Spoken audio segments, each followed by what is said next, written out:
Yo, what is up guys? Welcome to the video. I hope everybody's day is going great because mine has just been fantastic. I'm on cloud 9. We've got some things to talk about here, boys, and it's starting off with the LA Gladiators. To be honest, guys, they're scamming us. Right now, we have been hoodwinked, shrinky-dinked, whatever you want to call it. They have pulled the wool over our eyes. It's hard to blame them though because they've done a really good job at it. So you guys are probably wondering what I'm talking about. Well, obviously it's the Fisher situation, but how they've swept it under the rug is pretty crazy. But I'm not going to let it slide, so we're going to talk about that first. Then after that, guys, we're going to be covering a ton of little pieces of news that we've missed over the couple days. Let's move on and get into the video. Don't forget to subscribe if you're new around here and like the video. Now let's go ahead and get into it. So starting off with the LA Gladiators, yes, they are scamming us. Some of you might not have realized it, some of you might have, but if you don't know what I'm talking about today, the LA Gladiators, they released this video which you're watching on my screen. I'm not going to play the sound because it's a song that's copyrighted and obviously I need to eat anyways. So this video is titled "Thank You to Our Gladiator Fans Season Recap," and as I said, it's a very touching video. I watched it and I almost teared up. It honestly just puts the whole season into perspective and shows that, you know, it's over now. Like, this team is done competing in season 1 and we might never be able to see them compete as this roster again. What they achieved was amazing, and again, this video just puts it all together and it really grabs at your emotions, especially if you're a hardcore Gladiators fan. And I truly did enjoy this video. I'm not lying, guys. I almost cried watching this thing, but I am not going to let it hide the fact that the LA Gladiators literally threw away their playoffs by subbing out their best player, their superstar, their franchise player, the guy who saved the team, the second runner-up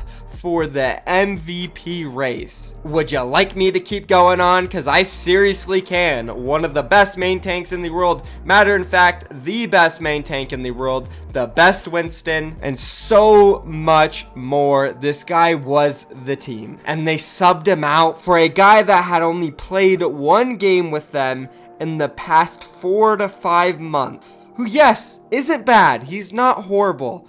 But we all seen stage 1. KINGmykL, my boy, I love him to death, and he did have a good match in that first set. But he is no Fisher. To even try to make the comparison is blasphemy. I'm going to come up with an analogy player to player to really put it into perspective. So KINGmykL to Fisher is what to Vic is to Sabiolby on Tracer. Yeah. Vic can play Tracer, he can be somewhat competent on it on the Overwatch League, but by no means is he going to be a superstar or do anything crazy, carry his team. He is literally going to have subpar player. That is what KINGmykL is to Fisher. And if anybody tries to argue that, do not listen to them. They are losing their mind. I don't care if they're an analyst on the Overwatch League. I don't care if they're a coach on the Overwatch League, a player. I don't care if they're the LA Gladiators themselves, because actually the LA Gladiators are apparently saying, or at least Fisher is saying, that KINGmykL is better than him. Are you kidding me? Okay, he didn't exactly say KINGmykL was better than him, but he said the team said KINGmykL was better than him. And if the LA Gladiators did say that, they are absolutely delusional. They're off their meds. They're literally pulling a Fousey tube. July 15th, guys. July 15th. More like July 14th, because that was the day the LA Gladiators fell in the Overwatch League to the London Spitfire 6-0. But wait, we believed in manifestation. We thought if we just said KINGmykL was better than Fisher, it would come true. It would come true. Manifestation. Oh my God, they've been reading Fousey Tube's tweets too much. If you guys don't know what I'm talking about, YouTube, July 15th, Fousey Tube. It's the craziest shit to ever happen on YouTube, honestly.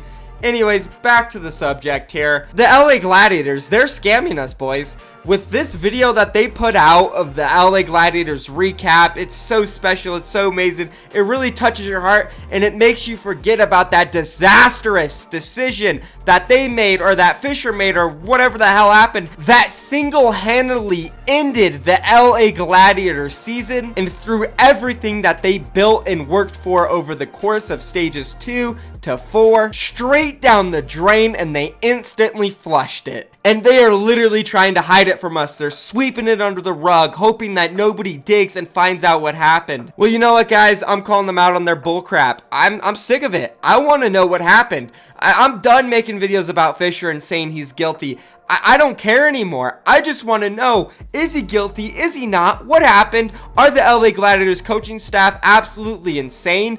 Is Fisher actually toxic and crazy in a team environment? Did he single-handedly ruin the team near the end of the playoffs? What happened, man? The fans deserve to know. The people that supported you throughout the entire season, bought your jerseys, bought tickets to the venue so they could support you. Shields up! Shields up! Shields up! Yes, all those die-hard fans want to know, why was the season ended on such a terrible decision? The cat's out the bag. Somebody messed up on the side of the LA Gladiators, whether it's Fisher or whether it's the LA Gladiators, and we deserve to know. And that's pretty much it, guys. I know I'm pissed off right now. I'm kind of going off on the LA Gladiators.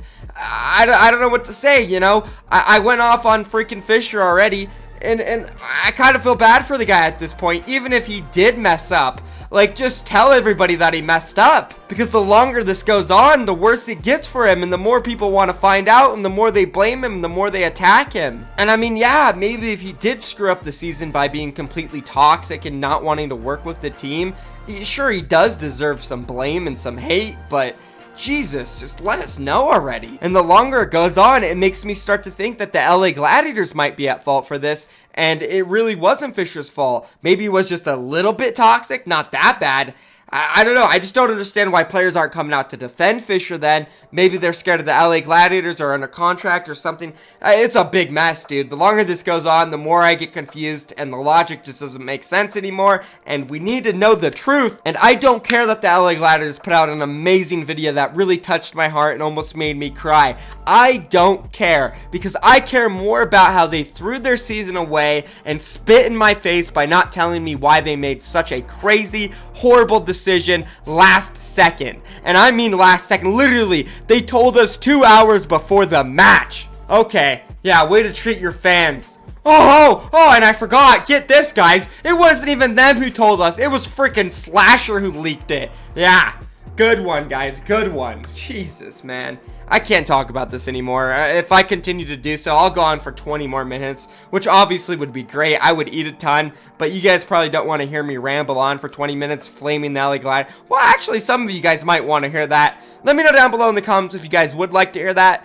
But I'm going to have to end it here, and let's move on. This is way too long. Alright, so I said we were going to cover some small pieces of news, and something we got here is actually really awesome, and I mentioned it in my last video. I was actually watching the Overwatch League on Disney XD, which is pretty damn cool, man. You can throw the Overwatch League onto your big screen, watch it. Obviously, there's commercials on Disney XD, but I mean, you know, there's breaks on the Overwatch League for 3 to 4 minutes, so at least you get to watch something, and you get to support the Overwatch League in a way that is really cool, and impressive numbers came out. So Daily Esports TV reported this. According to Showbuzz Daily, the Overwatch League airing on Disney XD was watched by over 127,000 viewers, guys. That's pretty insane. And not to mention, this was actually the most viewed thing throughout the entire day, actually throughout the entire week on Disney XD, and in prime time slot on Friday is the most viewed thing in the past couple weeks on a specific Friday. So again, guys, if you're not watching the Overwatch League on Disney XD, throw it up. Even if you are watching it on Twitch, watch it on both of them. Help support the Overwatch League. But that's pretty much it for this news. I thought it'd be really cool to share that. Do not forget, again, support the Overwatch League. Watch it on Disney XD and Twitch and ESPN3, boys. Let's move on to the next piece of news. All right, so this one's interesting. It's